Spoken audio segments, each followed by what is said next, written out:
একটা তত্ত্বাবধায়ক সরকারের অধীনে নিরপেক্ষ একটা নির্বাচন দরকার, ঠিক কিনা? একটা নির্বাচন দরকার। দেশের মানুষ ভোট দেবে, যারা জিতবে তারা সরকার গঠন করবে, যারা যেই ভোট পাইবে সেই আলোকে তারা প্রয়োজনে বিরোধী দল হবে। একটা সহজ পদ্ধতি না কঠিন পদ্ধতি? সহজ, কিন্তু কি এটার বাদ করিয়া দাও। সিঁড়ি দিয়া দোতলায় উঠে সিঁড়িটারই নামাইয়া দিয়েছে, নামবেন কেমনে সেই চিন্তা করে না। দোতলায় তো উঠছিলেন যেই সিঁড়িটা দিয়ে, সেই সিঁড়িটা কি করছেন? লাঠি মেরে ফেলাই দিয়েছে। এখন নামতে হবে, তো নামতে তো মুশকিল হয়ে যাবে। এখন বিরোধী দলরা বলছে সব তত্ত্বাবধায়ক সরকার লাগবে, এরা বললো কোন সরকার মরকার দরকার নেই, দলীয় সরকারের অধীনে যা হয়েছে তা তো আমরাও ছিলাম, কারণ আমারও তো 42 বছর বয়স নাকি, হ্যাঁ আমরা তো সাক্ষী। এদিকে আমি যাইতে চাই না, কিন্তু আপনি কি জানেন শেষ পর্যন্ত ওই গরুর গোশত ছাড়া কিন্তু আসল জিনিস বের হবে না।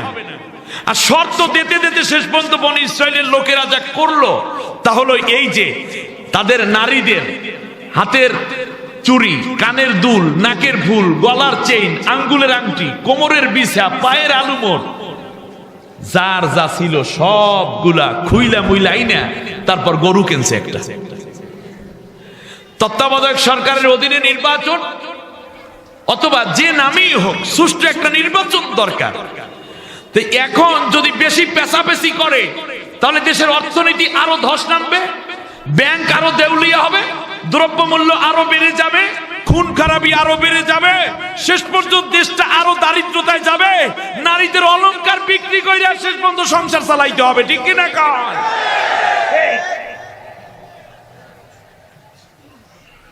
দেশের দেশের চরম এক ক্ষতি থেকে বাঁচানোর জন্য হলেও একটা সহজ পদ্ধতিতে আসা দরকার। একজন আলেম হিসাবে, এ জাতির একজন সচেতন নাগরিক হিসাবে সরকারকে অনুরোধ করব, আহ্বান করব, উদ্যোগটা আপনাদেরকেই নিতে হবে। আমি মাননীয় প্রধানমন্ত্রীকে একজন আলেম হিসেবে বিশেষ অনুরোধ করব, এই উদ্যোগটা আপনি নেন। আপনার তত্ত্বাবধানে বিরোধী দলের লোকজন যারা আছে, নেতা, তাদেরকে জেল থেকে মুক্ত করে দেন। তারপর তাদেরকে নিয়ে বসেন, বসার পরে একটা চমৎকার থিওরি বের করেন। সেই থিওরির আলোকে একটা সুষ্ঠু নির্বাচন হোক। সেই সুষ্ঠু নির্বাচন হয়ে আমার দেশের সরকার আসবে, সরকার যাবে, আপনারা চলে যাবেন, আবার আসবেন, অসুবিধা কি? অনেকদিন পর হলো তো আসছেন, লাগলে আপনারা আবার আসবেন, অসুবিধা কি? দেশে ভালো কাজ করলে মানুষরা ভোট দেবে। কিন্তু দেশের মধ্যে এই যে হাঙ্গামা শুরু হইতেছে এক গরুর জন্য, শেষ পর্যন্ত জাতির শব্দ শেষ হয়ে যাবে। আসবে অবরোধ, হরতাল, মারামারি, কাটাকাটি, আপনারা চাইবেন না, তারা চাইবে, কিলাকিলি, শেষ পর্যন্ত দেশের জাতির লোক মারা যাবে, মায়ের কোল খালি হবে, সম্পদ শেষ হবে। শেষ পর্যন্ত গরু একটা আনছে কিন্তু মহিলাদের অলংকার শেষ।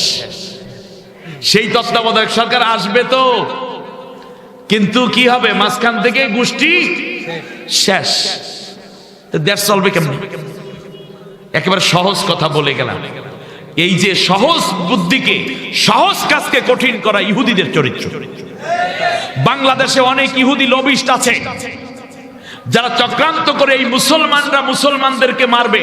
পুলিশের নাম আব্দুর রহিম, গুলি করে মারছে কলিমুল্লাহকে। 2 জন মুসলমান, 2 জন কি মারা গেল? কি মুসলমান মারছে কে? শুধু পার্থক্য রাজনীতি আলাদা করে, দল আলাদা করে না, এই কাজ কইরেন না। আল্লাহ রাব্বুল আলামিন বলেছেন, মান কতালা নাফসাম বিগাইরিন আও ফাসাদিন ফিল আরদি ফাকা আন্নামা কতালান নাসা জামিয়া। কেউ যদি একজন মানুষকে অন্যায়ভাবে হত্যা করে, সেজন্য তামাম দুনিয়ার সব মানুষ হত্যা করে ফেলবে। ওমান আহইয়াহা ফাকা আন্নামা আহইয়ান নাসা জামিয়া।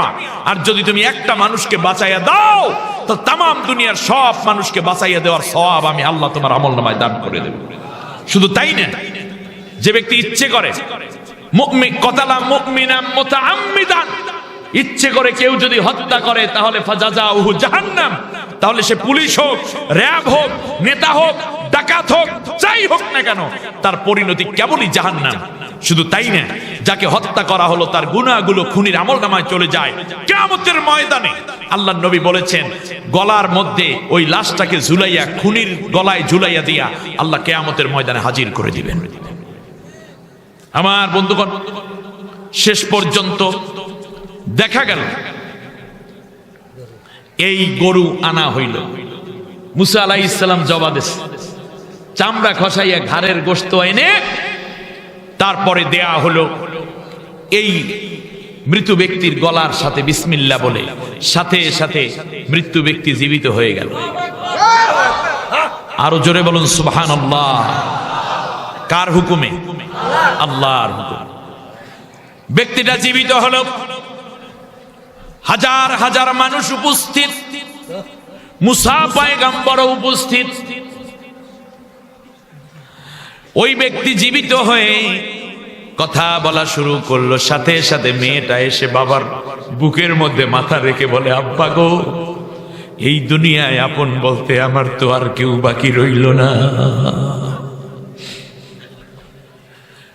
আল্লাহ রাব্বুল আলামিন অল্প সময়ের জন্য তাকে জীবিত করেছিলেন। লোকটা বলতেছে, আমাকে হত্যা করেছে আমার এই ভাতিজা, আমার এই ভাতিজা। শুধু তাই না, সে হত্যা করেছে আমার মেয়েকে বিয়া করবে আর সমস্ত সম্পত্তি সে আত্মসাৎ করবে। তাহলে বোঝা যায় যারা খুনি তারা যে আকাম কুকাম করে ওই নামটাই অন্যের ঘাড়ে চাপাইয়া দেয়, ঠিক কিনা বলি? নিজেরা যেই অপরাধ করে সেই অপরাধে অন্যদেরকে অপরাধী বলে ডাকতে চায়। দর্শন করে সোনার ছেলেরা আর নাম দেয় নির্দোষ আলেম ওলামাদেরকে। এরকম বহু কথা এরকম আপনারা শুনতে পাবেন। কাজটা নিজে করে, ওই যে বললো যে আমার চাচাতো বোনকে বিয়ে করবা এবং সম্পদ গ্রহণ করবা, এই জন্যই তোমরা এই কাজটা করেছে। আসলে সব কাজ সে যে করেছে মূলত নিজের কাজটাকেই অন্যের ঘাড়ে চাপিয়ে দিয়েছে। আমার ভাইয়েরা, তাহলে স্পষ্ট একটা কথা বলে নেই, সেটা হচ্ছে এই যে যদি কোনো ক্রমে দুই দল, সরকারি এবং বিরোধী দলেরা যদি কোন ক্রমে সুরাহা করতে না পারেন, তাহলে গরুর দাম কিন্তু বাইরে যাইবে। গরু কেডা? গরু হইল বুদ্ধিজীবী, তথাকথিত বুদ্ধিজীবী সুশীল সমাজ। আমি তাদেরকে গরু বলছি না, অর্থাৎ যাকে দ্বারা সমাধান হবে তাদের মূল্য কি হয়ে যাবে? বেড়ে যাবে। বিদেশি শক্তিগুলার প্রভাব বেড়ে যাবে বাংলাদেশের উপরে। বিভিন্ন এমবেসিতে দৌড়াদৌড়ি শুরু হবে, ইতিমধ্যে তাল শুরু হয়ে গেছে। আর যদি আমরা মিলেমিশে সমাধান করে দিতে পারি, তাহলে দেখা যাবে দেশটাও ভালো থাকবে, শান্তিতে থাকবে, মানুষ হত্যা হবে না, সম্পদের অপচয় বন্ধ হয়ে যাবে, ক্ষতি হয়ে যাবে। এই জন্য বাড়াবাড়ি, পিরাপিরি, সারাসারি সব বাদ দিয়া বৈঠক করে মনে করি নিরপেক্ষ সরকার যার দ্বারা একটা সুষ্ঠু নির্বাচন সম্ভব, সেইভাবে একটা কাজ কইরা যাওয়াটাই সরকারের জন্য সবচেয়ে ভালো হবে, দেশের জন্য, জনগণের জন্য কল্যাণ হবে, ঠিক কিনা? চ্যানেলটি সাবস্ক্রাইব করে আমাদের সঙ্গেই থাকুন।